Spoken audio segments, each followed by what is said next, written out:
Welcome to the first episode of Nerd Culture News, where we bring you facts about your fiction.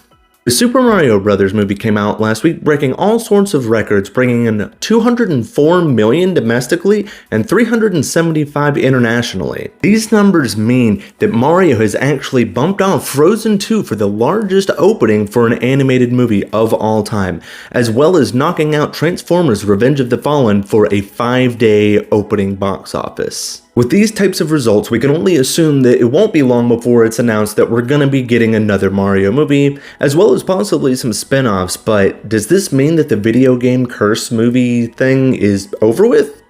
Are we gonna start getting really good video game stuff? Because I mean, we just had The Last of Us, and now we have Mario. Star Wars Celebration was over the weekend, and to really kick it off, we got a really good Ahsoka trailer.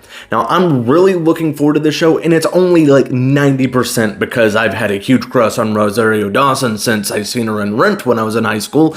But beyond that, it's also looking like we're going to be getting so many characters back from Rebels, which to some people might seem like, kind of a grab to try and get people that watch that to go for it. But I enjoyed Rebels and the characters, so I'm really looking forward to seeing how this is going to turn out. Not to mention, we're getting a lot of lightsaber action in this, which is something that is lacking in a lot of other Star Wars shows. It's looking like that we're also going to be having basically a Mandalorian movie that's in the works, that's going to be a culmination of all of these other series that they're working on, such as Ahsoka, and basically giving us like an Avengers with Star Wars style thing, if that's kind of the way that I'm seeing it at least, which we're kind of already getting the idea of who the villain might be since we are getting Thrawn back in Ahsoka, which is very exciting for anyone that read the Thrawn books back in the day. As for other Star Wars movie news, it looks like James Mangold is going to be giving us a movie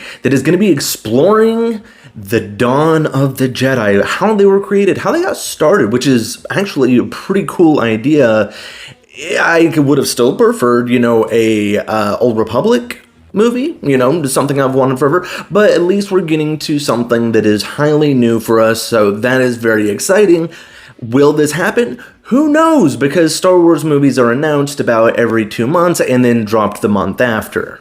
And now I have an anime/manga recommendation for you. I'm going to be recommending Mashle, which just came out with its first episode last week. This one is a little bit of a dual purpose for why I'm suggesting it to people, because not only is it a very entertaining anime with very Mob Psycho / One Punch Man style humor to it, but it's basically if you take Saitama from One Punch Man and send him to like Harry Potter school with no magic. So he's just going and using his fists and pretending that it's magic while he's there. The reason I bring this up is because I know a lot of people do love Harry Potter but don't want to support any of J.K. Rowling's works at the time, so this is a great way to get kind of a Harry Potter fix with a little bit of humor parody on it. I can't suggest this series enough. Like, I'm already about 100 chapters into it reading the manga, and after watching the first episode, it's looking like it's just going to make me enjoy it even more, being able to see a lot of the hijinks play out in animation. Thank you for watching the first episode of Nerd Culture News. Please go and give me a subscribe, and if you would like to talk about any of the topics that we discussed today,